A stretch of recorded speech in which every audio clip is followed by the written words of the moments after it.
Hoy presentamos 3 historias, donde las explicaciones finales son solo aproximaciones y, como mencionamos, al final de cada una de ellas usted tendrá sus propias conclusiones. Aunque cada una, también hay que mencionar, son en diferentes épocas, pero el centro de cada una de ellas es el hombre y las acciones que repercutieron en su sociedad inmediata. ¿Te gustaría saber más? Quédate aquí en Historia para Todos.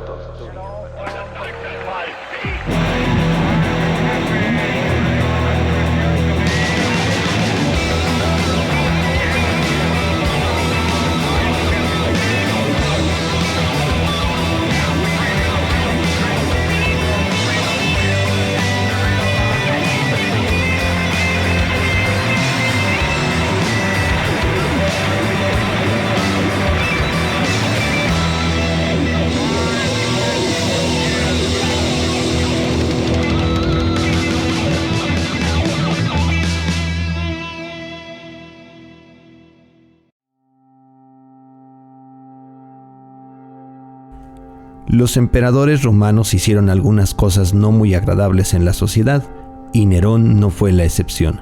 Aquí explicamos algunos ejemplos del porqué. También otro ejemplo es que mandó asesinar a su madre Agripina, y ella, al saber de esta infamia, pidió a los soldados que obedecieron la orden de este emperador que la apuñalaran en el vientre, dando a entender que la vida que le había dado a su hijo él mismo se la quitaba. También dicen que Nerón vivió atormentado después de la muerte de su madre porque la veía y la escuchaba pasear en los pasillos de su majestuoso aposento.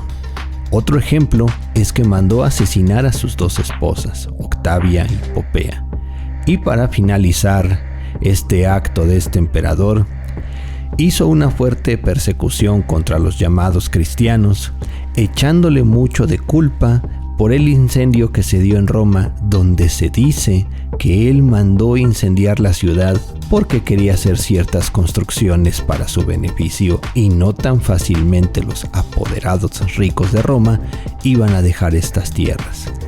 En ese mismo incendio también se dice, mas no se ha comprobado del todo, que bailaba y tocaba un instrumento musical mientras Roma se incendiaba. Pero como mencioné, no se sabe qué tan cierto es.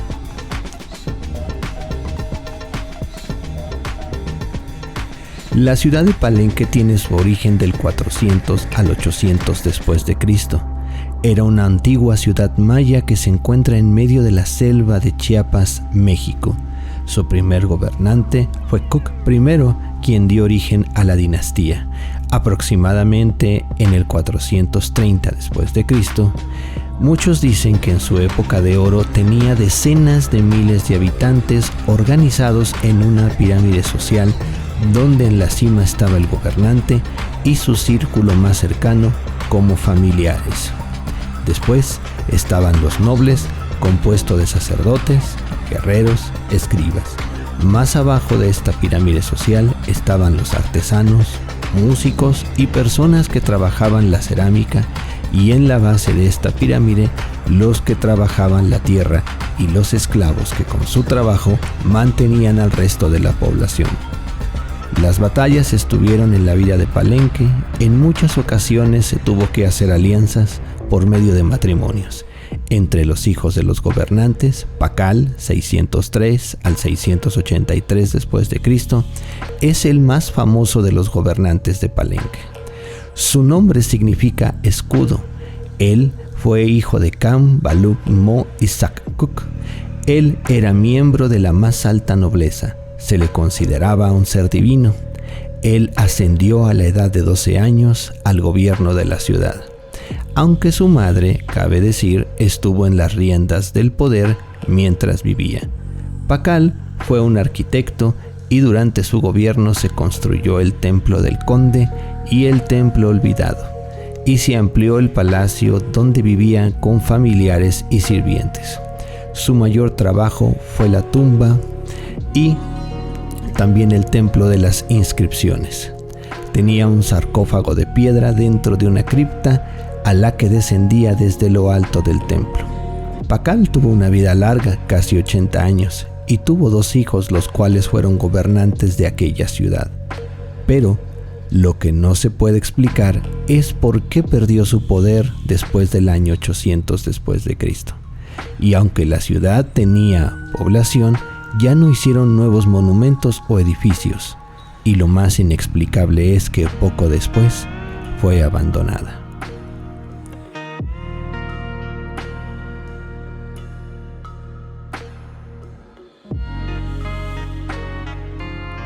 Nuestro último caso en este trabajo se encuentra en el espacio histórico de la llamada Guerra Fría. En 1969, todo el mundo estuvo expectante en el descenso de los astronautas en la Luna, por parte de los occidentales de América, claro. Para muchos esto fue un teatro bien montado y para otros sigue siendo real. Para la Guerra Fría fue la victoria contundente de los Estados Unidos de América frente a la Unión de Repúblicas Socialistas Soviéticas, o también llamada la URSS, en la famosa carrera espacial. Pero la pregunta es si Rusia llegó a la Luna o no. Regresamos. En 1969, Estados Unidos logró llegar a la Luna y estar adelante en la carrera espacial frente a la URSS.